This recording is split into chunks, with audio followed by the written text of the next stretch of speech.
Hello friends, welcome to I channel study for you. So guys, जैसा कि आज जो आपका एसएससी जीडी का 12 जनवरी का सभी शिफ्टों का एग्ज़ाम हो गया दोस्तों, जिसका जो है मैं आपको बिल्कुल 100% एक्यूरेट आंसर के साथ जो है इस वीडियो में बताऊंगा। तो देख लेते हैं कि किस प्रकार के जो है आज आपके 12 जनवरी के सभी शिफ्टों के एग्ज़ाम में जो है प्रश्न पूछे गए हैं। उससे पहले एक बात और दोस्तों, कि जिन्होंने भी अगर चैनल को सब्सक्राइब नहीं किया है तो एसएससी जीडी कांस्टेबल से रिलेटेड पल पल की अपडेट के लिए जो है चैनल को सब्सक्राइब ज़रूर कर दीजिएगा। और बगल में ही आपको एक बेल आइकन यानी घंटे का निशान भी दिख रहा होगा, तो आप उससे भी जो है ज़रूर प्रेस कर दीजिएगा। तो चलिए वीडियो को स्टार्ट करते हैं।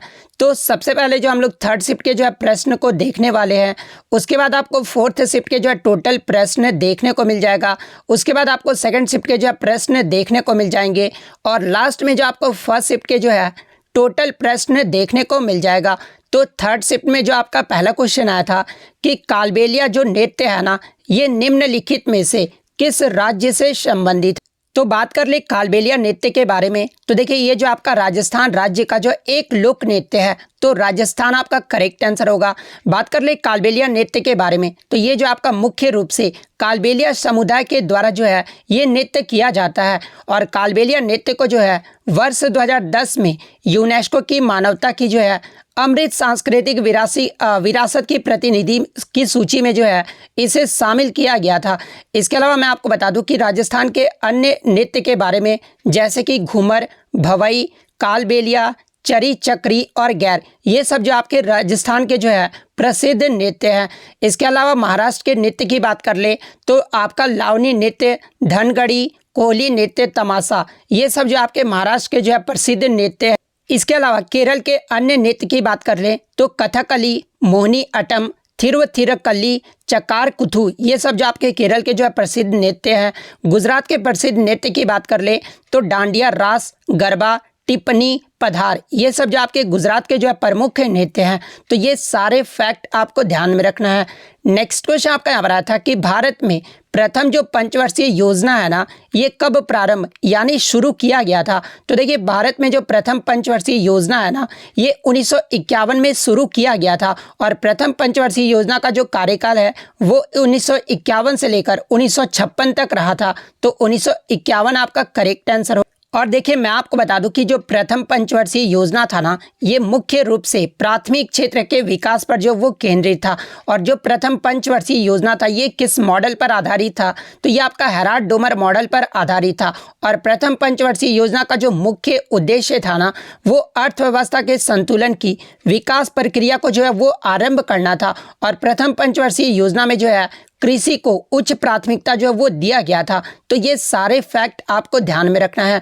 नेक्स्ट क्वेश्चन आपका यहाँ पर था कि मौलिक कर्तव्य यानी जो आपका फंडामेंटल ड्यूटी है ना, इसको जो है किस प्रधानमंत्री के कार्यकाल में जो है वो जोड़ा गया। तो अगर बात कर ले फंडामेंटल ड्यूटी के बारे में, तो इसे जो है स्वर्ण सिंह समिति के सिफारिश पर 42वें संविधान संशोधन 1976 द्वारा जो है प्रधानमंत्री इंदिरा गांधी ने आपातकाल के दौरान जो है हमारे संविधान में 10 मौलिक कर्तव्यों को जो है वो जोड़ा गया था।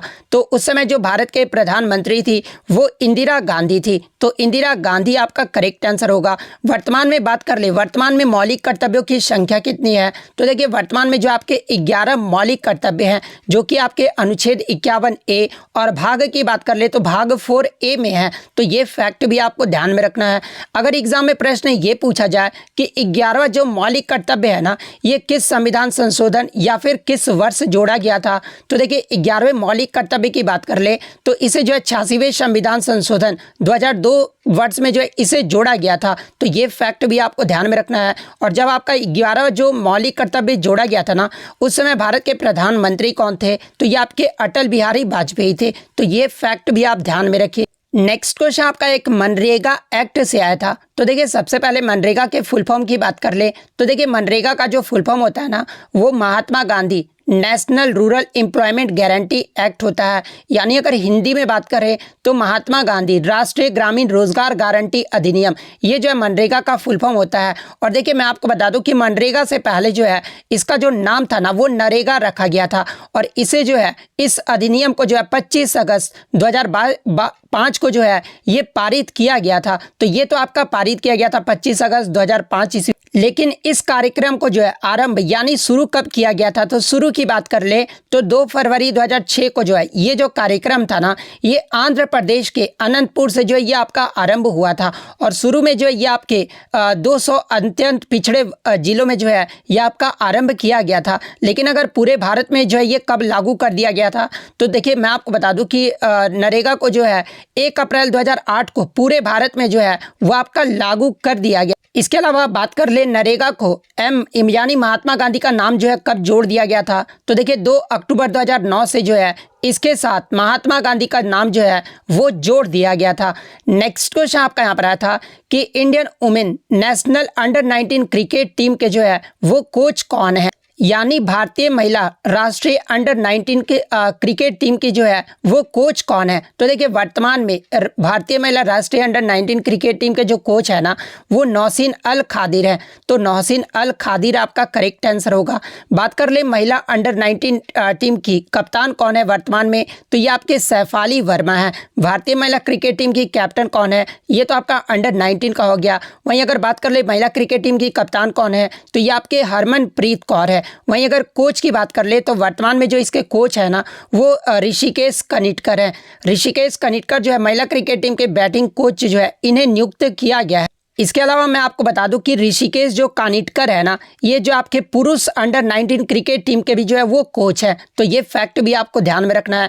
वहीं अगर पुरुष अंडर 19 क्रिकेट टीम के वर्तमान में कप्तान कौन है, तो ये आपके यश धूल है।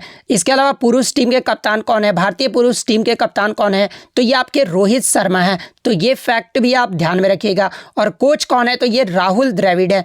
नेक्स्ट क्वेश्चन आपका यहाँ पर आया था कि आपका जो है भारतीय राष्ट्रीय कांग्रेस और अखिल भारतीय मुस्लिम लीग के बीच जो है वो समझौता कब हुआ था। तो देखिए भारतीय राष्ट्रीय कांग्रेस और अखिल भारतीय मुस्लिम लीग के बीच जो है ये आपका 1916 में जो आपका लखनऊ पैक्ट हुआ था ना, यानी जो लखनऊ समझौता हुआ था उसी में जो ये समझौता किया गया था। तो लखनऊ पैक्ट 1916 आपका करेक्ट आंसर होगा। नेक्स्ट क्वेश्चन आपका यहाँ पर आया था कि राज्यपाल की शक्तियां से संबंधित कौन सा कथन जो है वो गलत दिया गया है। तो 4 आपके स्टेटमेंट दिए गए थे, जिसमें एक कथन जो है राज्यपाल की शक्तियों के बारे में जो है वो गलत दिया गया था। तो इसके ऑप्शन मुझे नहीं मिले हैं। जिस भी कैंडिडेट्स को अगर इसका ऑप्शन पता है वो कमेंट करके बता दीजिए। नेक्स्ट क्वेश्चन आपका यहाँ पर आया था कि थिरुवियारू महोत्सव ये जो है कहाँ का प्रचलित है। तो देखिए ये जो आपका थिरुवियारू महोत्सव है ना ये तमिलनाडु राज्य में मनाया जाता है। तो तमिलनाडु आपका करेक्ट आंसर होगा। बात कर ले तमिलनाडु के अन्य प्रमुख त्यौहार के बारे में, जैसे कि पोंगल, थाईपुसम, नट्यांजलि नृत्य महोत्सव, महामहम, कार्तिकेय दीपम, ये सब जो त्यौहार है ना ये तमिलनाडु राज्य के जो है प्रमुख त्यौहार हैं। नेक्स्ट क्वेश्चन आपका यहाँ पर आया था कि केंद्र ने नया राजस्व सचिव जो है ये किसे नियुक्त किया है। तो देखिए दिसंबर 2022 से केंद्र ने जो है संजय मल्होत्रा को जो है नया राजस्व सचिव जो है वो नियुक्त किया है। तो संजय मल्होत्रा आपका करेक्ट आंसर होगा। नेक्स्ट क्वेश्चन आपका यहाँ पर आया था कि पवनों का देश ये जो है किसे कहा जाता है। तो देखिए पवनों का जो देश है ना ये डेनमार्क को कहा जाता है। तो डेनमार्क आपका करेक्ट आंसर होगा। इसके अलावा अन्य फैक्ट्स की बात कर ले तो देखिए पवन चक्कियों की भूमि ये जो है नीदरलैंड देश को कहा जाता है। डूबते हुए सूर्य का देश जो है यहाँ पर नॉर्वे नहीं, यहाँ पर आप ब्रिटेन कर लीजिएगा, ठीक है। तो डूबते हुए सूर्य का जो देश है ना वो आपका ब्रिटेन देश को कहा जाता है। और देखिए नॉर्वे को जो है क्या कहा जाता है, तो मध्य रात्रि का जो सूर्य है ना वो नॉर्वे देश को कहा जाता है। तो ये फैक्ट भी आपको ध्यान में रखना है। उगते सूरज की भूमि जो है ये जापान देश को कहा जाता है। हाथियों का देश जो है ये किस देश को कहा जाता है। तो देखिए हाथियों का जो देश है ना ये लाओस को कहा जाता है। 7 पहाड़ियों का जो नगर है ना ये रोम यानी इटली को जो है वो कहा जाता है। इसके अलावा पोप का शहर जो है ये रोम इटली को कहा जाता है। हवा वाला शहर या फिर गार्डन सिटी जो है ये शिकागो यूएसए को कहा जाता है। लैंड ऑफ मॉर्निंग कॉम जो है ये कोरिया को कहा जाता है। Land of the golden please जो है ये ऑस्ट्रेलिया को कहा जाता है। लैंड ऑफ कंगारू भी जो है ये आपका ऑस्ट्रेलिया को कहा जाता है। लैंड ऑफ गोल्डन उल ये भी जो आपका ऑस्ट्रेलिया को कहा जाता है। इसके अलावा लैंड ऑफ 1000 लेक्स ये जो है फिनलैंड देश को कहा जाता है। तो ये सारे फैक्ट जो आप जरूर ध्यान में रखिएगा। नेक्स्ट क्वेश्चन आपका यहाँ पर आया था कि वर्तमान भारत के महान्यायवादी यानी अटॉर्नी जनरल ऑफ इंडिया ये जो है कौन है।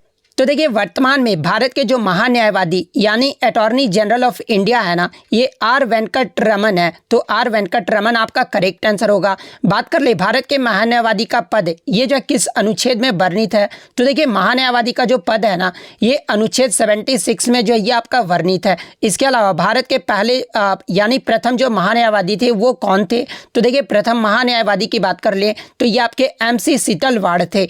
इसके अलावा बात कर ले वर्तमान में भारत के सॉलिसिटर जनरल ऑफ इंडिया कौन है, तो ये आपके तुषार मेहता है। वर्तमान में अगर CAG पूछा जाए यानी भारत के वर्तमान में नियंत्रक एवं महालेखा परीक्षक कौन है, तो ये आपके गिरीश चंद्र मुर्मू हैं। और बात कर ले भारत के नियंत्रक एवं महालेखा परीक्षक का पद का जो है किस अनुच्छेद में वर्णित है, तो ये आपका अनुच्छेद 148 में वर्णित है। तो ये सारे फैक्ट आप ध्यान में रखिएगा। नेक्स्ट क्वेश्चन आपका यहाँ रहा था कि BCCI का जो है फुल फॉर्म पूछा गया था। तो देखिए BCCI का जो फुल फॉर्म होता है ना, ये आपका board of control for cricket in India होता है। तो ये फुल फॉर्म आपका करेक्ट आंसर होगा। बात कर ले BCCI की स्थापना कब हुई थी, तो ये आपका 1928 को जो है स्थापित किया गया था। बात कर ले BCCI के वर्तमान में अध्यक्ष कौन है, तो ये आपके रोजर बिन्नी है। वर्तमान में CEO कौन है, तो ये आपके हेमंग अमीन है। उपाध्यक्ष की बात कर ले तो ये आपके राजीव शुक्ला हैं। और BCCI के जो वर्तमान में सचिव हैं ये आपके जय शाह हैं। इसके अलावा चीफ नेशनल सेलेक्टर कौन है, तो ये आपके चेतन शर्मा हैं। तो ये सारे फैक्ट आपको ध्यान में रखना। नेक्स्ट क्वेश्चन आपका यहाँ पर आया था कि हरित क्रांति ये जो किससे संबंधित है, तो देखिए अगर बात कर ले ग्रीन रेवोल्यूशन के बारे में, तो देखिए हरित क्रांति जो है ना, ये आपका खाद्यान्न उत्पादन से संबंधित है। तो खाद्यान्न उत्पादन आपका करेक्ट आंसर। इसके अलावा बात कर ले येलो रेवोल्यूशन यानी पीली क्रांति ये जो है किससे संबंधित है, तो ये आपका खाद्य तेल और तिलहन फसलों के से संबंधित है। इसके अलावा ग्रे रिवॉल्यूशन के बारे में पूछा जाए यानी घुसर क्रांति जो ये किससे संबंधित है, तो ये आपके उर्वरक उत्पादन से संबंधित है। ग्रीन रेवोल्यूशन यानी हरित क्रांति तो ये तो आपका खाद्यान्न उत्पादन आपका करेक्ट आंसर होगा। श्वेत क्रांति की बात कर ले तो ये आपका दुग्ध उत्पादन से संबंधित है। ब्लू रेवोल्यूशन यानी नीली क्रांति जो ये किससे संबंधित है, तो ये आपका मत्स्य उत्पादन से संबंधित। इसके अलावा पिंक रिवॉल्यूशन के बारे में पूछा जाए यानी गुलाबी क्रांति ये जो है किससे संबंधित है, तो ये आपका प्याज और झींगा मछली के उत्पादन से संबंधित है। ब्लैक रिवॉल्यूशन यानी काली क्रांति ये जो है किससे संबंधित, तो देखिए ये जो आपका काली क्रांति है ना, ये पेट्रोलियम और खनिज तेलों के उत्पादन से संबंधित है। और ये जो आपका कोयला के उत्पादन से भी संबंधित है। अगर बात कर ले सिल्वर रेवोल्यूशन यानी रजत क्रांति के बारे में, तो ये आपका अंडा उत्पादन और मुर्गियों की उत्पादकता बढ़ाने के लिए से जो है वो आपका संबंधित है। गोल्डन रेवोल्यूशन की बात कर ले यानी सुनहरी क्रांति ये जो है किससे संबंधित है, तो ये आपके बागवानी उत्पादन में वृद्धि से संबंधित है। तो ये सारे फैक्ट आपको ध्यान में रखना। नेक्स्ट क्वेश्चन आपका यहाँ पर आया था कि लोकसभा में क्रिमिनल प्रोसीड्यूर यानी आइडेंटिफिकेशन बिल यानी दंड प्रक्रिया शिनाख्त विधेयक 2022 में जो है ये किसने पेश किया था, तो देखिए लोकसभा में जो क्रिमिनल प्रोसीड्यूर है ना, ये केंद्रीय गृह राज्य मंत्री अजय मिश्रा टेनी के द्वारा जो है वो आपका पेश किया गया था। तो अजय मिश्रा टेनी आपका करेक्ट आंसर होगा। बात कर ले क्रिमिनल प्रोसीड्यूर आइडेंटिफिकेशन बिल ये जो है क्या है, तो देखिए इस बिल में जो है किसी आरोपी व्यक्ति की जो है पहचान के लिए उसके जैविक सैंपल, फिंगरप्रिंट या फिर फुटप्रिंट अन्य तरह के सैंपल जो वो लिए जाते हैं। और इसका जो प्रावधान है ना वो इस बिल में जो है वो किया गया है। नेक्स्ट क्वेश्चन आपका यहाँ पर आया था कि अवसादी जो चट्टान है ना यानी जो आपके सेडिमेंट्री रॉक्स हैं वो कौन से नहीं है, तो देखिए अगर सेडिमेंट्री रॉक्स के उदाहरण की बात कर ले यानी अवसादी चट्टान के उदाहरण कौन कौन से हैं, तो बलुआ पत्थर, चुन्ना पत्थर, इसके बाद डोलामाइट, सेल चट्टान, लिग्नाइट ये सब जो आपके हैं ना ये अवसादी चट्टान के उदाहरण है। तो इसमें तो आपका 3 तो ऑप्शन में दिया गया होगा। इसके अलावा जो चौथा ऑप्शन था ना वो आपका करेक्ट आंसर होगा। आग्नेय चट्टान यानी इग्नियस रॉक्स की बात कर ले तो इसे जो है प्राथमिक चट्टान भी कहा जाता है। और इसके उदाहरण की बात कर ले तो इसे जो है ग्रेनाइट, बेसाल्ट, पेग्माटाइट और बिटुमिनस ये सब जो आपके इग्नियस रॉक्स के उदाहरण हैं। तो ये फैक्ट भी आपको ध्यान में रखना है। नेक्स्ट क्वेश्चन आपका यहाँ पर आया था कि समानता के अधिकार में कुल कितने अनुच्छेद हैं, तो देखिए समानता का अधिकार यानी राइट टू इक्वालिटी में जो है आपके टोटल 5 अनुच्छेद है। और राइट टू इक्वालिटी जो है ये आपका अनुच्छेद 14 से 18 में आ जाता है। तो 5 आपका यहाँ पे करेक्ट आंसर हो। इसके अलावा स्वतंत्रता के अधिकार में पूछा जाए तो देखिए स्वतंत्रता के अधिकार में टोटल जो आपके 4 अनुच्छेद है, जो कि आपका अनुच्छेद 19 से लेकर जो है 22 तक है, ठीक है। शोषण के विरुद्ध अधिकार अगर पूछा जाए तो इसमें जो आपके 2 अनुच्छेद है, अनुच्छेद 23 और 24 है। धार्मिक स्वतंत्रता का अधिकार में पूछा जाए तो 25, 26, 27, 28 इसमें जो आपके भी जो है 4 जो है वो आपके अनुच्छेद है, जो कि अनुच्छेद 25 से 28 में है। संस्कृति और शिक्षा संबंधी जो अधिकार है इसमें भी जो आपके दो है वो अनुच्छेद है। अनुच्छेद 29 से 30 जो है ये आपका संस्कृति और शिक्षा संबंधी जो है वो अधिकार दिया गया है। तो ये फैक्ट भी आपको ध्यान में रखना है। नेक्स्ट क्वेश्चन आपका यहाँ पर आया था कि एक भारतीय शहर की पहली जो पूर्ण जनगणना है ना वर्ष 1830 में ये जो किसके काल में हुआ था? तो देखिए ये जो आपका 1830 में ये जो आपका ढाका शहर था ना ये भारत का ही जो है आपका हिस्सा था, लेकिन अब जो है ये बांग्लादेश का हिस्सा हो गया, ठीक है, बांग्लादेश का हो गया है। लेकिन मैं आपको बता दूं कि 1830 में भारतीय शहर की जो पहली पूर्ण जनगणना है ना ये जो आपका हेनरी वाल्टर के काल में हुआ था। तो हेनरी वाल्टर आपका करेक्ट आंसर हो। इसके अलावा मैं आपको बता दूं कि हेनरी वाल्टर को जो है भारतीय जनगणना के एथर के रूप में भी जो है वो जाना जाता है। और दूसरी जो जनगणना है ना ये वर्ष आपका 1836-37 में फोर्ट सेंट जॉर्ज के द्वारा जो है इसके कार्यकाल में जो वो किया गया था। तो ये फैक्ट भी आप ध्यान में रखिएगा।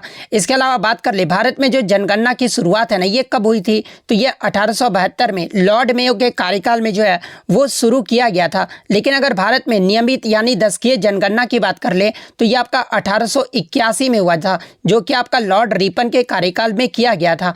नेक्स्ट क्वेश्चन आपका यहाँ पर रहा था कि यूपीएससी संविधान के किस भाग में वर्णित? तो देखिए अगर भारतीय लोक सेवा संघ की बात कर ले तो यूपीएससी जो है ये आपके भाग 14 के अध्याय के 2 में जो है वो वर्णित है। तो भाग 14 आपका करेक्ट आंसर होगा। बात कर ले यूपीएससी ये जो है किस प्रकार का निकाय है? तो एक संवैधानिक निकाय है। और किस अनुच्छेद में वर्णित अगर ये पूछ लिया जाए तो देखिए यूपीएससी जो है ये अनुच्छेद 315 से लेकर 323 तक जो है ये आपका वर्णित है। और अनुच्छेद 322 के तहत जो है यूपीएससी को आपके जो है सौंपे गए अपने कर्तव्य, कार्य और दायित्व का जो है वो निर्वहन करता है। बात कर ले यूपीएससी के वर्तमान अध्यक्ष कौन है? तो ये आपके डॉक्टर मनोज सोनी है। और इसकी स्थापना कब हुई थी? तो 1 अक्टूबर 1926 को जो है ये स्थापित किया गया था। तो ये फैक्ट भी आप ध्यान में रखिएगा।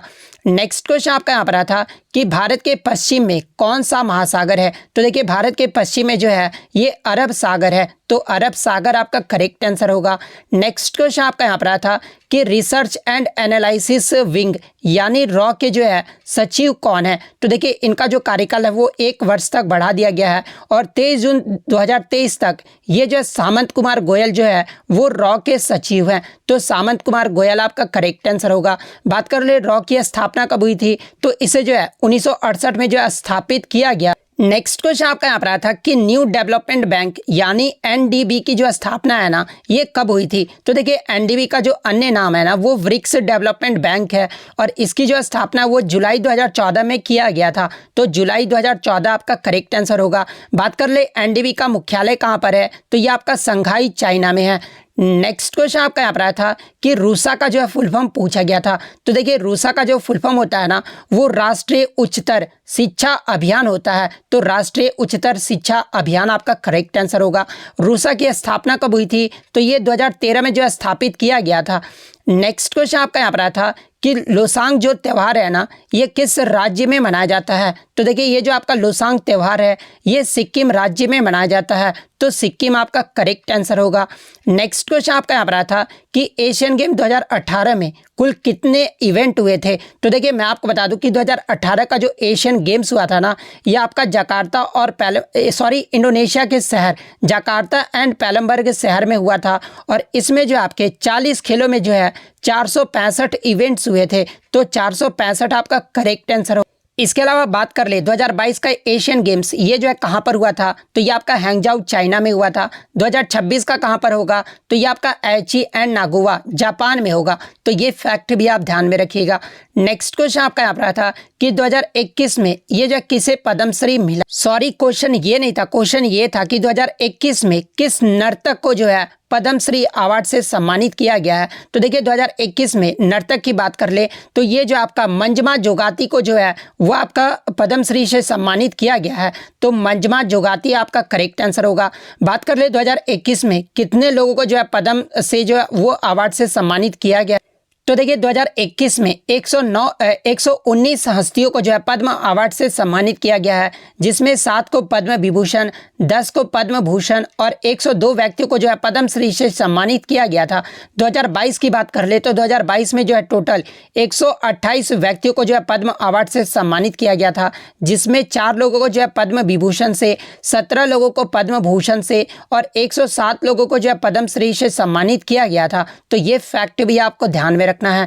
नेक्स्ट क्वेश्चन आपका यहाँ पर आया था कि चंद्रगुप्त मौर्य ने जो है किस जानवर को हीरे जवाहरात से जो वो सजाया था। तो देखिए मौर्य साम्राज्य में जो है हाथी एक ऐसा जानवर था जिसे हीरे जवाहरात से जो वो सजाया जाता था। तो हाथी आपका यहाँ पे करेक्ट आंसर होगा। नेक्स्ट क्वेश्चन आया था कि who has been appointed as the lifetime president of YSR Congress Party in 2022, यानी YSR कांग्रेस पार्टी के 2022 में जो है लाइफ टाइम अध्यक्ष के रूप में ये जो है किसे नियुक्त किया गया है। तो देखिए 2022 में YSR कांग्रेस पार्टी के लाइफ टाइम अध्यक्ष के रूप में जो है ये YS जगमोहन रेड्डी को जो वो नियुक्त किया गया है। तो जगमोहन रेड्डी आपका करेक्ट आंसर हो। नेक्स्ट क्वेश्चन आपका यहाँ पर आया था कि निशा गांधी नृत्य उत्सव ये जो है किस राज्य में मनाया जाता है। तो देखिए निशा गांधी नृत्य उत्सव की बात कर ले तो ये आपका केरल राज्य में मनाया जाता है। तो केरल आपका करेक्ट आंसर होगा। इसके अलावा केरल के शास्त्रीय नृत्य की बात कर ले तो कथकली और मोहिनीअट्टम ये जो 2 नृत्य है ना ये केरल के शास्त्रीय नृत्य हैं। इसके अलावा केरल के लोक नृत्य की बात कर ले तो काकाकड़सी काली, दपू काली, सरपम ठुल्लू, कवादियोटम, भद्रकाली थुल्लल, वेदा काली, थियाटू नृत्य, कोलम थुल्लल, थम्पी थुल्लल, इसके बाद कुम्मी डांस, कुडवा काली, कुमती नृत्य, ये सभी जो आपके नृत्य है ना ये आपके केरल राज्य के जो है ये लोक नृत्य है। तो ये केरल के लोक नृत्य को भी जो है आप जरूर ध्यान में रखिएगा। नेक्स्ट क्वेश्चन आपका यहाँ पर आया था कि मार्च 2022 में यूपी यानी उत्तर प्रदेश के मुख्यमंत्री के रूप में जो है ये किसने दूसरी बार जो है ये शपथ लिए हैं। तो देखिए मार्च 2022 में उत्तर प्रदेश में जो आपका इलेक्शन हुआ था ना इसमें मुख्यमंत्री के रूप में दूसरी बार जो शपथ है ना ये योगी आदित्यनाथ ने लिया है। तो योगी आदित्यनाथ आपका करेक्ट आंसर हो। इसके अलावा मैं आपको बता दूं कि केशव प्रसाद मौर्य और ब्रजेश पाठक ने जो है डिप्टी सीएम के पद की जो वो शपथ लिए हैं। इसके अलावा मैं आपको बता दूं कि 2022 में जो आपके 5 राज्यों में जो आपका इलेक्शन हुआ था उसे भी जो आप जरूर देख कर जाइएगा। जैसे कि पूछ लेता है कि आपका जो पंजाब राज्य में जो है 2022 में मुख्यमंत्री कौन बने। नेक्स्ट क्वेश्चन आपका यहाँ पर आया था कि 36वें राष्ट्रीय खेल 2022 का जो आयोजन है ना ये किस राज्य में किया गया था। तो देखिए ये जो आपका सीजीएल में भी पूछा गया था ये प्रश्न।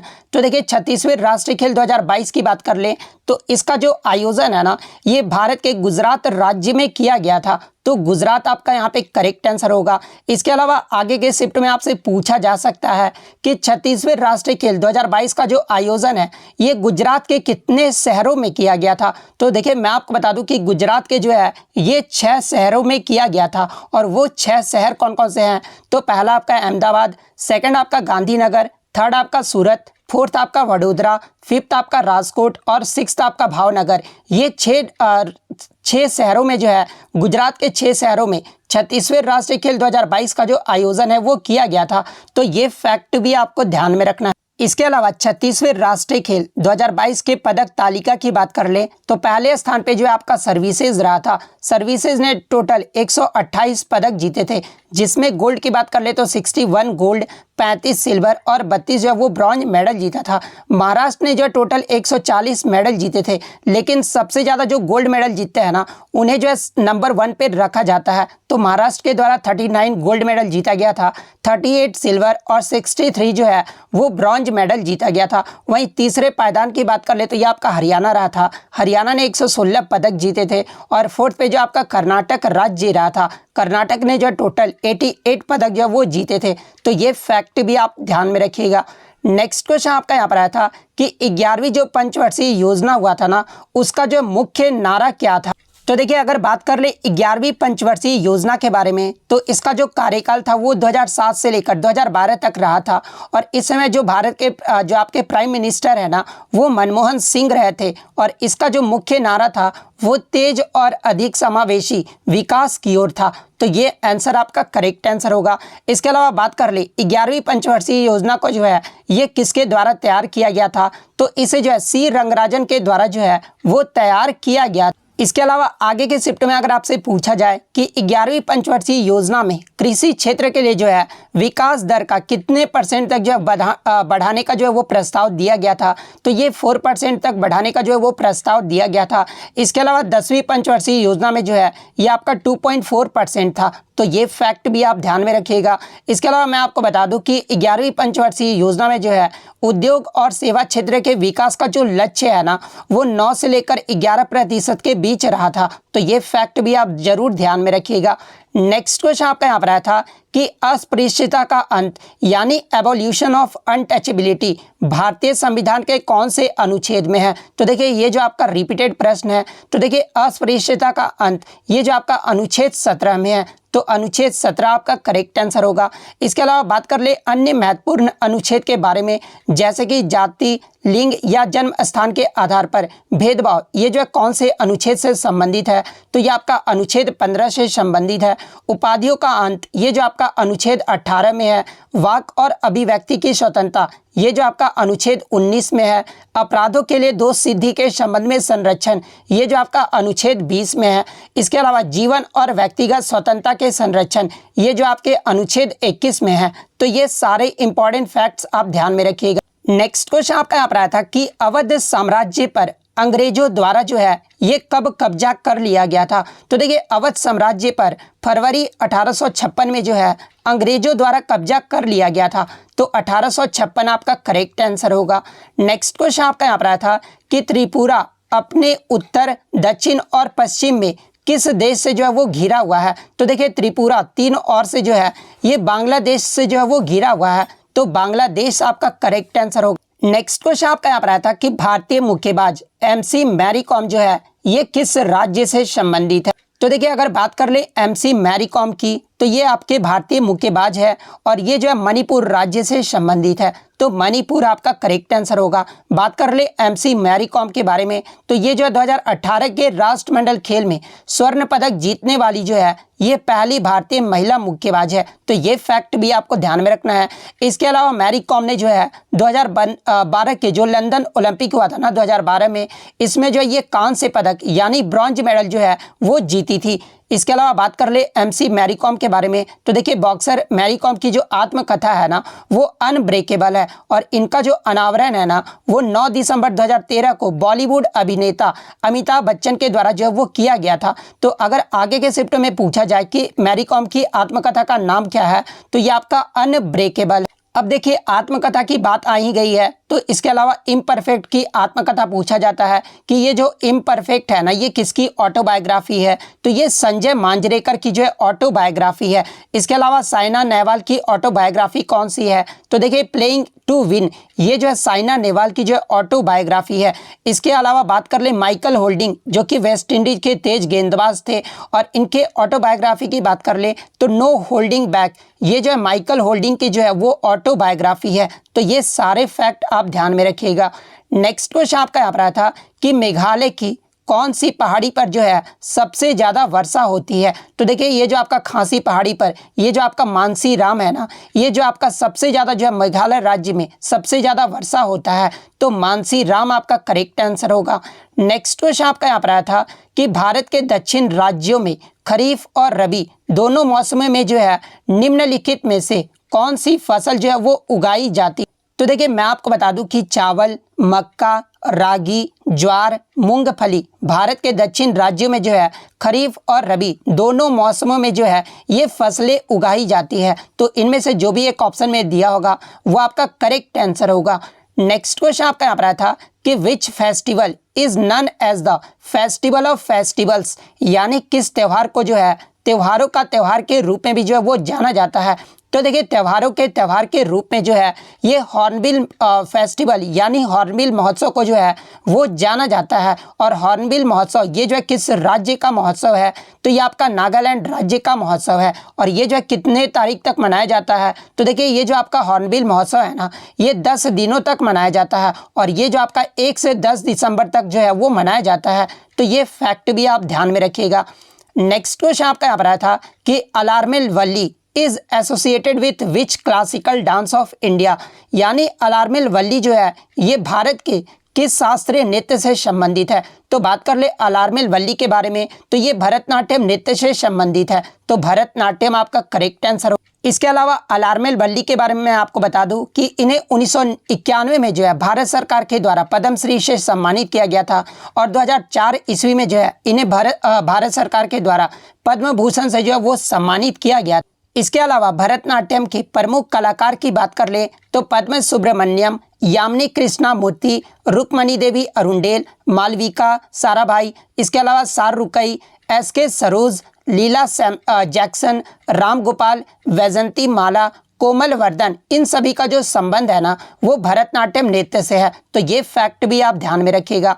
नेक्स्ट क्वेश्चन आपका यहाँ पर आया था कि which of the following is found only in a plant cell, यानी निम्नलिखित में से कौन जो है केवल पादप कोशिका में पाया जाता है। तो देखिए मैं आपको बता दूं कि प्लास्टिक एक ऐसा डबल मेम्ब्रेन ऑर्गेनल है, यानी एक दोहरी झिल्ली अंगक है जो पौधे और शैवाल की कोशिकाओं के भीतर जो है वो पाया जाता है। तो प्लास्टिड आपका करेक्ट आंसर होगा। और देखिए अगर आपके ऑप्शन में प्लास्टिड नहीं दिया होगा तो फिर आपका क्लोरोप्लास्ट जरूर दिया होगा। तो देखिए क्लोरोप्लास्ट भी जो है एक जो है आपका डबल मेम्ब्रेन ऑर्गेनल है, यानी दोहरी झिल्ली वाली अंगक है जो केवल पादप कोशिकाओं में जो है वो मौजूद होता है। तो आपके ऑप्शन में या तो प्लास्टिड या तो क्लोरोप्लास्ट या फिर सेल वाल दिया होगा। तो इन तीनों में से जो भी ऑप्शन में दिया होगा वो आपका करेक्ट आंसर होगा। नेक्स्ट क्वेश्चन आपका यहाँ पर आया था कि टीन का जो है मुख्य अयस्क पूछा गया था, यानी टीन का जो है और पूछा गया था। तो देखिए टीन के प्रमुख अयस्क की बात कर ले तो कैसीटेराइट ये जो है टीन का प्रमुख अयस्क होता है जिसका फॉर्मूला SnO2 होता है। आयरन के प्रमुख अयस्क की बात कर ले तो Fe यानी आयरन का जो प्रमुख अयस्क होता है ना वो आपका हेमेटाइट होता है जिसका फॉर्मूला Fe2O3 होता है। एल्यूमिनियम के प्रमुख अयस्क अगर पूछा जाए तो इसका जो प्रमुख अयस्क होता है वो बॉक्साइट होता है जो कि Al2O3.2S2O होता है। तो ये फैक्ट भी आप जरूर ध्यान में रखिएगा। क्वेश्चन आया था कि सत्रिया नृत्य ये जो है किस राज्य से संबंधित है। तो देखिए सत्रिया नृत्य की बात कर ले तो ये जो है असम राज्य का जो है एक शास्त्रीय नृत्य है जिसे 2000 ईस्वी में जो है शास्त्रीय नृत्य का दर्जा दिया गया था। और सत्रिया नृत्य को जो है शंकर देव के द्वारा 1500 ईस्वी में जो इसकी खोज की गई थी। तो असम आपका यहाँ पे करेक्ट आंसर होगा। और देखिए मैं आपको बता दूं कि आपके शास्त्रीय नृत्य से जो है लगातार प्रश्न पूछे जा रहे हैं। तो आगे के शिफ्ट में अगर आपसे पूछा जाए कि संगीत नाटक एकेडमी के अनुसार भारत में शास्त्रीय नृत्य की संख्या कितनी है, तो देखिए संगीत नाटक एकेडमी के अनुसार भारत में शास्त्रीय नृत्य की जो संख्या है ना वो आपका 8 है। और वो 8 शास्त्रीय नृत्य कौन कौन से हैं, तो पहला आपका भरतनाट्यम, सेकंड आपका कथक जो कि उत्तर प्रदेश का एक शास्त्रीय नृत्य है, थर्ड आपका कुचिपुड़ी, फोर्थ आपका ओडिसी, फिफ्थ आपका कथकली जो कि केरल का शास्त्रीय नृत्य है, सत्रिया जो कि असम का शास्त्रीय नृत्य है, उसके बाद मणिपुरी जो कि मणिपुर का शास्त्रीय नृत्य है, उसके बाद आपका मोहिनीअट्टम। ये टोटल जो है आपके संगीत नाटक एकेडमी के अनुसार 8 शास्त्रीय नृत्य है। इसके अलावा आगे के शिफ्ट में पूछा जाए कि संस्कृत मंत्रालय के द्वारा कितने जो है भारत में शास्त्रीय नृत्य हैं, तो देखिए संस्कृत मंत्रालय के द्वारा जो है ये 6 नृत्य को भी जो है वो भारत का शास्त्रीय नृत्य जो है वो माना गया है। तो अगर संस्कृति मंत्रालय के अकॉर्डिंग पूछा जाए तो फिर आपका 9 जो है वो करेक्ट आंसर होगा। नेक्स्ट क्वेश्चन आपका यहाँ पर है कि 2011 की जनगणना के अनुसार महिलाओं की जो है साक्षरता दर यानी लिटरेसी रेट पूछा गया था। तो देखिए 2011 की जो जनगणना 15वीं जो जनगणना हुआ था ना उसमें जो आपका भारत का जनगणना जो आपका साक्षरता दर रहा था वो 74.04% रहा था। वहीं अगर पुरुषों की साक्षरता दर की बात कर ले तो 82.14% रहा था। वहीं अगर महिलाओं की साक्षरता दर की बात कर ले तो 65.46% रहा था। तो महिलाओं की साक्षरता दर पूछा गया था तो 65.46 आपका यहाँ पे करेक्ट आंसर होगा। नेक्स्ट क्वेश्चन आपका यहाँ पर आया था कि इनमें से कौन सा खिलाड़ी जो है वो क्रिकेटर नहीं है, यहाँ पर नहीं पूछा गया था। तो देखिए 3 जो आपके क्रिकेटर के नाम दिए गए थे और चौथा जो नाम दिया गया था वो सानिया मिर्जा का दिया गया था। तो देखिए ये जो सानिया मिर्जा है ना वो इंडियन टेनिस प्लेयर है, ना कि क्रिकेटर है। तो सानिया मिर्जा आपका यहाँ पे करेक्ट आंसर होगा। नेक्स्ट क्वेश्चन आपका यहाँ पर आया था कि जब बेरियम क्लोराइड के विलयन में सोडियम सल्फेट का जो विलयन मिलाया जाता है ना तो जो सफ़ेद अवक्षेप बनता है ना वो किसका बना होता है, तो ये पूछा गया था। तो देखिए मैं आपको बता दूं, जब बेरियम क्लोराइड के विलयन को सोडियम सल्फेट के विलयन से मिलाया जाता है ना तो ये आपका बेरियम सल्फेट बनता है। और ये जो बेरियम सल्फेट ही बनता है ना ये सफ़ेद अवक्षेप का बनता है। तो बेरियम सल्फेट आपका करेक्ट आंसर होगा। और ये जो आपका सोडियम क्लोराइड जो कि NaCl जो है ये लिक्विड के फॉर्म में रहता है। तो बेरियम सल्फेट आपका करेक्ट आंसर होगा। नेक्स्ट क्वेश्चन आपका यहाँ पर था कि स्टार्टअप इंडिया ये जो है किस मंत्रालय की पहल है। तो देखिए स्टार्टअप इंडिया की बात तो इसकी जो घोषणा है ना ये प्रधानमंत्री नरेंद्र मोदी ने 15 अगस्त 2015 को जो है लाल किले नई दिल्ली में से जो है इसकी घोषणा की गई थी। और इसकी शुरुआत की बात कर ले तो स्टार्टअप इंडिया को जो है 16 जनवरी 2016 को बैंक वित्त प्रदान करने और भारत में जो है स्टार्टअप को बढ़ावा देने और समर्थन करने के उद्देश्य से जो है ये आपका स्टार्टअप इंडिया जो वो शुरू किया गया था। और ये जो आपका वाणिज्य एवं उद्योग मंत्रालय का जो है एक पहल है। तो वाणिज्य एवं उद्योग मंत्रालय आपका करेक्ट आंसर होगा।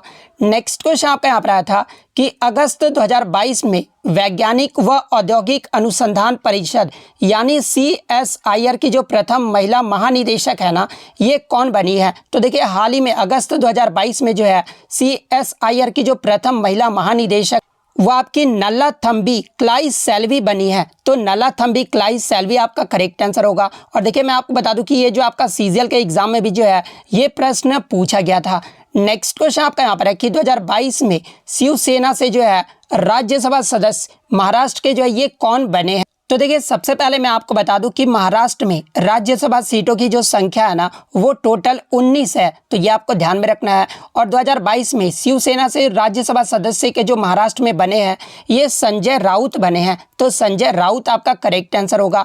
इसके अलावा महाराष्ट्र में राज्यसभा सदस्य की बात कर ले 2022 में कौन बने हैं। तो देखिए बीजेपी पार्टी से जो है ये आपके पीयूष गोयल, अनिल सुखदेव राय बॉन्डे, धनंजय महादिक ये जो आपके बीजेपी पार्टी से बने हैं। वहीं अगर नेशनल कांग्रेस पार्टी की बात कर ले तो इससे जो आपके प्रफुल्ल पटेल बने हैं। INC पार्टी से जो ये आपके इमरान प्रतापग्राही ये जो आपके INC पार्टी से बने हैं। इसके अलावा मैं आपको बता दूं कि राष्ट्रपति द्वारा जो मनोनीत राज्यसभा के सदस्य 2022 में जो मनोनीत किए गए हैं, जैसे कि आपको पता है कि राष्ट्रपति द्वारा आपके राज्यसभा में जो है 12 सदस्यों को जो है वो मनोनीत किया जाता है। और 2022 में जो है आपके वीरेंद्र हेगड़े को जो कि सोशल कार्य में जो है वो कर्नाटक से जुलाई 2022 में जो है इन्हें मनोनीत किया गया है। इसके अलावा गुलाम अली खताना को जो है जम्मू कश्मीर से सोशल वर्क यानी जो है आपका सोशल वर्क के क्षेत्र में जो है वो राष्ट्रपति द्वारा मनोनीत किया गया है। इसके अलावा V विजेंद्र प्रसाद को जो है आंध्र प्रदेश और सिनेमा के क्षेत्र में जुलाई 2022 में जो है ये मनोनीत किया गया है। तमिलनाडु में जो है आपके इलैया राजा जो कि आर्ट्स यानी कला के क्षेत्र में जो है जुलाई 2022 में इन्हें मनोनीत किया गया है। जुलाई 2022 में जो है केरल में स्पोर्ट्स के क्षेत्र में जो है ये PT उषा को जो है ये मनोनीत किया गया है। तो ये सारे फैक्ट आपको ध्यान में रखना है। नेक्स्ट क्वेश्चन आपका यहाँ पर आया था कि वयस्क में कितने पोषक तत्व जो है वो जरूरी होते हैं। तो देखिए अगर वयस्क की बात कर ले तो इसमें जो आपके 6 पोषक तत्व जो है वो जरूरी होते हैं। और वो 6 पोषक तत्व कौन कौन से हैं। तो पहला आपका विटामिन, सेकंड खनिज, थर्ड प्रोटीन, फोर्थ आपका वसा, फिफ्थ आपका पानी और सिक्स्थ आपका कार्बोहाइड्रेट। ये जो आपके 6 वयस्क में जो है वो पोषक तत्व जरूरी है। तो 6 आपका करेक्ट आंसर होगा। नेक्स्ट क्वेश्चन आपका यहाँ पर आया था कि सागा दावा जो उत्सव है ना ये किस राज्य से संबंधित है। तो देखिए ये जो आपका सागा दावा उत्सव है ना ये सिक्किम राज्य में मनाया जाता है। तो सिक्किम आपका करेक्ट आंसर होगा। इसके अलावा सिक्किम के प्रमुख त्यौहार की बात कर ले तो लहबसोल, लोसोंग और ये जो आपका लोसार है, इंटरनेशनल फ्लावर फेस्टिवल, ये सब जो आपके सिक्किम के जो है प्रमुख त्यौहार है। इसके अलावा मैं आपको बता दूं कि ये जो आपका लोसार त्यौहार है ना ये तिब्बतियों का जो है नव वर्ष का भी एक त्यौहार है। तो ये फैक्ट भी आपको ध्यान में रखना है। सिक्किम के लोक नृत्य यानी फोक डांस की बात कर ले तो ये आपके सिंधी छाम, याक छाम, तमांग सेलो, मारूनी नाच, भूटिया फोक डांस, ये सब जो आपके सिक्किम के जो है वो लोक नृत्य हैं। नेक्स्ट क्वेश्चन आपका यहाँ पर आया था कि प्राथमिक क्षेत्रक में आने वाले विषय का जो है पूछा गया था, यानी प्राइमरी सेक्टर में जो आपके कौन कौन से विषय जो है वो आते हैं। तो देखिए प्राथमिक क्षेत्र की बात कर ले तो इसमें जो आपका कच्चा माल यानी रॉ मटेरियल, जिसमें आपके कृषि, वानिकी, पशुपालन, मत्स्य पालन, मुर्गी पालन, खनन एवं उत्खनन, ये सब जो आपके आते हैं ना वो आपके प्राइमरी सेक्टर में आ जाते हैं। इसके अलावा द्वितीय क्षेत्रक यानी सेकेंडरी सेक्टर की बात कर ले तो इसमें आपके विनिर्माण और उद्योग जो वो शामिल रहते हैं। वहीं अगर टर्शियरी सेक्टर यानी तृतीय क्षेत्र की बात कर ले तो इसमें जो आपके सेवा क्षेत्र आ जाते हैं, जिसमें आपके व्यापार, परिवहन, संचार, बैंकिंग, शिक्षा, स्वास्थ्य, बीमा, बैंकिंग आदि, ये सब जो आपके टर्शियरी सेक्टर में आ जाते हैं। तो ये फैक्ट भी आपको ध्यान में रखना है, यानी सर्विस सेक्टर में आ जाते हैं। नेक्स्ट क्वेश्चन आपका यहाँ पर आया था कि महात्मा बुद्ध से संबंधित जो आपका प्रश्न पूछा गया था, तो इनके प्रश्न तो मुझे मिले नहीं है, लेकिन मैं आपको बता दूं कि महात्मा बुद्ध को जो ज्ञान की प्राप्ति है ना, ये बिहार में बोधि वृक्ष के नीचे, बोध गया बिहार में जो है बोधि वृक्ष के नीचे जो है इनको ज्ञान की प्राप्ति हुई थी। इसके अलावा महात्मा बुद्ध ने जो अपना पहला उपदेश है ना ये सारनाथ में दिया था, और गौतम बुद्ध का जो जन्म है ये आपका लुम्बिनी नेपाल में 563 ईसा पूर्व में हुआ था। और इनके अगर मृत्यु की बात कर ले तो इनका जो निधन है ना वो आपका 483 ईसा पूर्व में जो है कुशीनगर जो कि उत्तर प्रदेश में है, उनकी जो है यहाँ पर जो है वो निधन हुआ था। इनके अन्य नाम की बात कर ले तो सिद्धार्थ गौतम इनका जो है अन्य नाम है। इनके पिता का नाम अगर बात कर ले तो सुधोधन जो है इनके पिता का नाम है, और माता का जो नाम है वो माया देवी है। तो ये फैक्ट भी आपको ध्यान में रखना। नेक्स्ट क्वेश्चन आपका यहाँ पर आया था कि विदेशी वस्तुओं का मूल्य बढ़ाने वाला जो है एक कारक कौन सा है। तो देखिए विदेशी वस्तुओं का मूल्य बढ़ाने वाला जो एक कारक है ना वो कस्टम ड्यूटी है। तो कस्टम ड्यूटी आपका करेक्ट आंसर होगा। नेक्स्ट क्वेश्चन आपका यहाँ पर आया था कि सबसे बड़ा जो लिखित संविधान है ना ये किस देश का है। तो देखिए सबसे बड़े लिखित संविधान की बात कर ले तो ये भारत देश का है। तो भारत आपका करेक्ट आंसर होगा। भारत का जो कितने शब्दों में जो है ये लिखित संविधान है, तो देखिए अगर इंग्लिश वर्जन की बात कर ले तो 1,17,369 वर्ड्स में जो है ये लिखा गया है। इसके अलावा शब्दों के आधार पर सबसे छोटा लिखित संविधान किस देश का है। तो देखिए शब्दों के आधार पर सबसे छोटा जो लिखित संविधान है ना ये मोनाको देश का है। तो ये फैक्ट भी आपको ध्यान में रखना है। नेक्स्ट क्वेश्चन आपका यहाँ पर आया था कि रस्सी बनाने में किसका प्रयोग होता है। तो देखिए रस्सी बनाने में जो है ये रेशेदार फसलें, जिसमें आपके जूट, पटसन और कपास आ जाते हैं, इन सभी का जो है रस्सी बनाने में जो है प्रयोग किया जाता है। नेक्स्ट क्वेश्चन आपका यहाँ पर आया था कि नई लोकसभा को कितने माह तक जो है वो भंग नहीं किया जा सकता। तो देखिए मैं आपको बता दूं कि अनुच्छेद 83 के उपबंध यानी क्लोज 2 के अकॉर्डिंग जो है यह प्रावधान किया गया है कि यदि गठन के बाद पहली बैठक के 5 साल पूरे होने पर लोकसभा जो है वो भंग नहीं किया जाता है तथा उसे जो है स्वतः भंग जो है वो माना जाता है। तो आप एग्जैक्ट जो है प्रश्न बताइएगा कि आपसे क्या पूछा गया था। नेक्स्ट क्वेश्चन आपका यहाँ पर आया था कि स्वदेशी आंदोलन का सबसे ज़्यादा जो प्रभाव है ना ये किस राज्य पर पड़ा था। तो देखिए स्वदेशी आंदोलन की जो शुरुआत है वो 1905 में भारत के वायसराय लॉर्ड कर्जन द्वारा जो है बंगाल के विभाजन के साथ जो ये आपका शुरू हुआ था, और इस पे जो सबसे ज़्यादा प्रभाव है ना वो वेस्ट बंगाल पर जो वो पड़ा था। तो बंगाल आपका यहाँ पे करेक्ट आंसर होगा। नेक्स्ट क्वेश्चन आपका यहाँ पर आया था कि शोभना नारायण ये जो किस नृत्य से संबंधित है। तो देखिए शोभना नारायण की बात कर ले तो ये आपके कथक नृत्य से संबंधित है। तो कथक आपका करेक्ट आंसर होगा। और कथक जो है ये आपका उत्तर प्रदेश राज्य का जो एक शास्त्रीय नृत्य है। और बात कर ले शोभना नारायण के गुरु का नाम अगर पूछा जाए एग्जाम में तो देखिए शोभना नारायण के जो गुरु है ना ये बिरजू महाराज है, और ये भी जो आपके कथक नृत्य से संबंधित है। तो ये फैक्ट भी आपको ध्यान में रखना है। इसके अलावा शोभना नारायण को जो है पद्मश्री अवार्ड से कब सम्मानित किया गया था। तो 1992 में जो इन्हें पद्मश्री से सम्मानित किया गया था। इसके अलावा 1999-2000 ईस्वी में जो है संगीत नाटक अकादमी अवार्ड से जो है इन्हें सम्मानित किया जा चुका है। नेक्स्ट क्वेश्चन आपका यहाँ पर आया था कि ऐहोल जो शिलालेख है ना ये रवि कृति द्वारा जो है वो लिखा गया था, और वह जो है किस राजा के जो है दरबारी कवि थे। तो देखिए अगर बात कर ले रवि कृति के बारे में तो देखिए रवि कृति जो है ये पुलकेशिन द्वितीय के जो है ये दरबारी कवि थे। तो पुलकेशिन द्वितीय आपका करेक्ट आंसर होगा।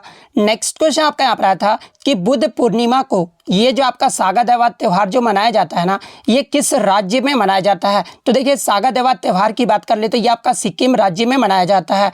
तो सिक्किम आपका आपका करेक्ट आंसर होगा। नेक्स्ट क्वेश्चन आपका यहाँ पर आया था कि इंदिरा गांधी पीस प्राइज 2022 ये जो है किसे दिया गया था। तो देखिए इंदिरा गांधी पीस प्राइज 2022 की बात कर ले तो ये आपके जो है प्रथम एनजीओ को दिया गया था। एनजीओ में जो आपका प्रथम को दिया गया था, तो प्रथम आपका यहाँ पे करेक्ट आंसर होगा। नेक्स्ट क्वेश्चन आपका यहाँ पर आया था कि पानी का जो है पर्यायवाची शब्द पूछा गया था। तो देखिए पानी के पर्यायवाची शब्द की बात कर ले तो जल, नीर, सलील, अंबु, अंभ, उदक, तोय, जीवन, वारी, पय, अमृत, मेघ पुष्प, सारंग, ये सब जो होते हैं आपके पानी के जो है पर्यायवाची शब्द हो जाते हैं। तो इन्हीं में से जो आपका कोई ऑप्शन में दिया गया था। नेक्स्ट क्वेश्चन आपका यहाँ पर आया था अग्नि का जो है विलोम शब्द पूछा गया था। तो देखिए अग्नि का जो विलोम शब्द होता है ना वो आपका जल होता है, तो जल आपका करेक्ट आंसर होगा। नेक्स्ट क्वेश्चन आपका यहाँ पर है कि इनमें से कौन सा जो है रात का विलोम शब्द नहीं है। तो देखिए मैं आपको बता दूं कि रात का जो विलोम शब्द होता है ना वो दिन होता है। इसके अलावा जो आपका नहीं पूछा गया था, तो इसके अलावा जो भी ऑप्शन में दिया होगा वो आपका करेक्ट आंसर होगा। नेक्स्ट क्वेश्चन आपका यहाँ पर आया था कि पवन का जो है पर्यायवाची शब्द पूछा गया था।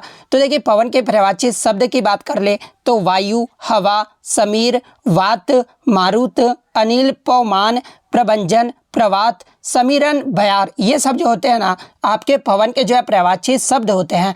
नेक्स्ट आपका जो है गुलर का फूल होना मुहावरे का अर्थ पूछा गया था। तो देखिए गुलर का फूल होना मुहावरे का जो सही अर्थ होता है ना वो अलभ्य वस्तु होना, या फिर ना दिखाई पड़ना, या फिर लापता होना, या फिर दुर्लभ होना, या फिर दिखाई न देना, ये सब जो होते हैं ना ये आपके गुलर के फूल होने का जो है मुहावरे का सही अर्थ होता है। तो इनमें से जो भी ऑप्शन में दिया होगा वो आपका करेक्ट आंसर होगा। तो इतने क्वेश्चन जो है आज मुझे बच्चों के द्वारा मिले हैं जो कि 100% रियल और ऑथेंटिक है। तो अगर वीडियो अच्छी लगी हो तो वीडियो को जो है लाइक ज़रूर कर दीजिएगा, और इसी तरह एग्जाम का रियल एनालिसिस पाने के लिए जो है चैनल को सब्सक्राइब ज़रूर कर दीजिएगा। तो मिलते हैं नेक्स्ट वीडियो में, तब तक thank you, all the best.